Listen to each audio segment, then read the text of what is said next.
Beyond the gates, spoilers reveal that at Fairmont Crest, weddings were never just about love. They were declarations, performances, carefully curated illusions designed to convince the world that everything fragile beneath the surface was still intact.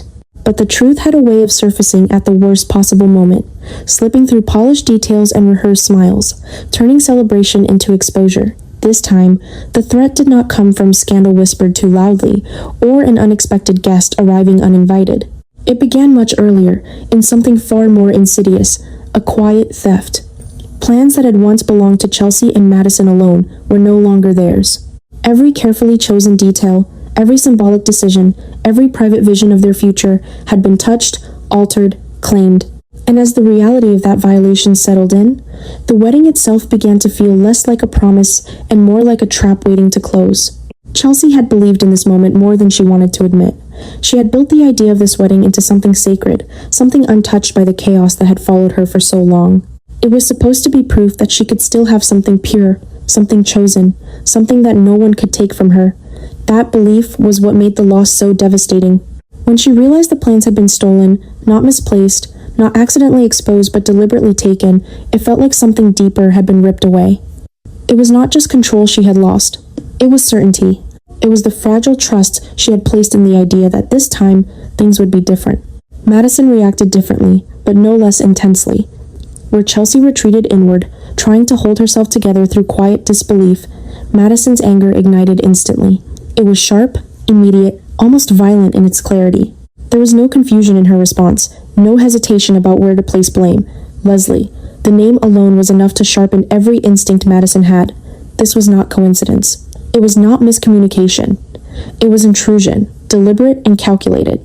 Leslie had crossed a line not just out of spite, but out of something deeper, something territorial and obsessive. Madison understood that kind of behavior, and that understanding made her more dangerous. She did not want to repair the situation. She wanted to reclaim it, forcefully if necessary, and ensure that Leslie would never have the opportunity to do something like this again. But the more Madison pushed toward confrontation, the more Chelsea began to fracture under the pressure. Anger did not come easily to her in moments like this. Instead, she felt something colder, something more destabilizing, doubt. The interference made her question everything she thought she understood about control, about safety, about whether any part of her life could truly belong to her without being disrupted. She began to feel as though the wedding itself had been contaminated, as if no matter how much they tried to fix it, the violation would remain embedded in every detail. That thought unsettled her in ways she could not express without sounding ungrateful or weak. She wanted to fight, but she did not know what she was fighting for anymore. The original vision was already gone. Into that fragile and increasingly volatile space stepped Bijou, a presence that immediately altered the balance of power. She arrived not with sympathy, but with clarity. Where Chelsea saw loss and Madison saw betrayal, Bijou saw a problem that required strategy. She did not waste time dwelling on what had been taken. She focused on what could still be controlled. Her confidence was immediate, almost unsettling in its precision. She assessed the situation quickly, identifying weaknesses, gaps, points of interference. And as she worked, it became clear that she was not intimidated by Leslie's involvement. If anything, she seemed to welcome it. Bijou's approach was methodical, but beneath that method was something sharper. She understood people as much as she understood logistics. She recognized that Leslie's actions were not random. They were driven by a need to dominate, to insert herself into a moment that did not belong to her, and reshape it until it did. That kind of behavior required more than correction. It required opposition, and Bijou was not someone who stepped away from conflict when control was at stake. She began to construct a counterplan, one that did not simply restore the wedding, but reasserted authority over it in a way that would make further interference nearly impossible. What Chelsea and Madison did not fully grasp was that Bijou's solution came with its own consequences.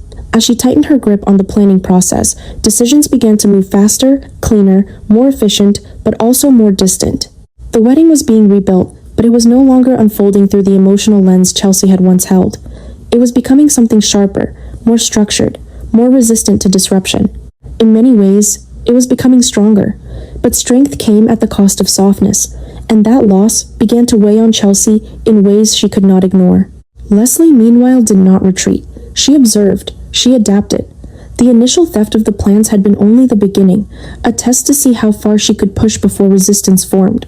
Now that resistance had taken shape in the form of Bijou, Leslie's interest deepened. This was no longer just about the wedding. It was about control, about proving that no one could outmaneuver her in a space she had already claimed.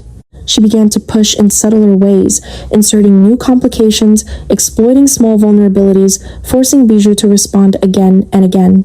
Each move was calculated to destabilize, not to destroy outright, but to keep the system under pressure.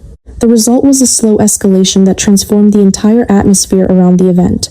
What had once been a celebration now felt like a contested territory. Every decision carried tension. Every adjustment felt like a move in an unseen game. Chelsea and Madison found themselves caught between two forces, both determined, both relentless, both reshaping the wedding in ways that no longer felt entirely theirs. Madison's anger evolved under that pressure. It sharpened into something colder, more strategic. She began to understand that confronting Leslie directly might not be enough. Leslie thrived on confrontation. She needed something else, something that would remove Leslie's influence without feeding her desire for chaos. That realization forced Madison into a position she hated. Restraint. Holding back when every instinct told her to push forward felt like surrender, and that feeling made her resentful, not just toward Leslie, but toward the entire situation. She began to question whether the wedding was worth this level of compromise, whether reclaiming it meant losing something more important in the process. Chelsea, on the other hand, was unraveling in a quieter way. The more control slipped from her hands, even under the guise of being restored, the more disconnected she felt from the event itself. She watched decisions being made, solutions being implemented, conflicts being managed, and realized that she was no longer at the center of her own story. That realization hurt more than Leslie's original interference. It made her feel invisible in a moment that was supposed to define her, and beneath that pain was a growing fear that even if everything went perfectly, she would stand at the altar feeling like a guest in her own life.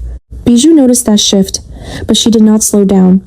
From her perspective, hesitation was the greatest risk. The only way to defeat someone like Leslie was through dominance, through precision, through leaving no space for disruption to take root. She believed she was protecting Chelsea and Madison, shielding them from the chaos they could not manage on their own. But in doing so, she was also reinforcing the very dynamic that had caused the problem in the first place, control being taken rather than shared. The conflict reached its most dangerous point not through a single dramatic act, but through accumulation. Tension, layered on tension until every interaction felt charged. Chelsea and Madison began to argue, not openly, but through small fractures in communication, through misunderstandings that carried more weight than they should have. Stress distorted everything. What should have been support began to feel like pressure. What should have been partnership began to feel like imbalance. And at the center of it all, Leslie remained present, watching, waiting, knowing that the damage she had initiated was no longer entirely in her hands. The system was destabilizing itself now. Bijou's control, Madison's anger, Chelsea's doubt, all of it was feeding into a cycle that no one could fully stop. The wedding was no longer just under threat from outside interference. It was being reshaped from within. As the day approached, the illusion of perfection grew stronger on the surface. Everything looked right. Every detail aligned. Every problem appeared resolved. But beneath that surface, nothing was stable. The emotions driving each person had reached a breaking point. Chelsea stood on the edge of a moment she no longer recognized. Madison carried a quiet fury that had not found release. Bijou maintained control, but at the cost of becoming deeply entangled in a conflict that was no longer purely professional. And Leslie, though pushed back, had succeeded in one crucial way. She had ensured that the wedding would never again be simple. In the end, the greatest shock was not what Leslie had done, but what it revealed. That even the most carefully planned happiness could be undone, not by catastrophe, but by intrusion. That control, once lost, could never be fully reclaimed without changing the nature of what was being protected. And that love, placed under enough pressure, could begin to fracture in ways that no one present was prepared to face. Fair Sweetcrest would see the ceremony. The guests would arrive. The vows would be spoken. But beneath the surface, something had already been altered beyond repair. The wedding would happen, but it would not belong entirely to Chelsea and Madison anymore. It would carry the imprint of conflict, the memory of violation, the quiet knowledge that even the most intimate promises could be reshaped by forces determined to claim them. And that knowledge, once felt, would not fade. It would follow them long after the celebration ended, lingering in every decision, every doubt, every moment when love had to compete with the shadow of everything that had tried to take it away.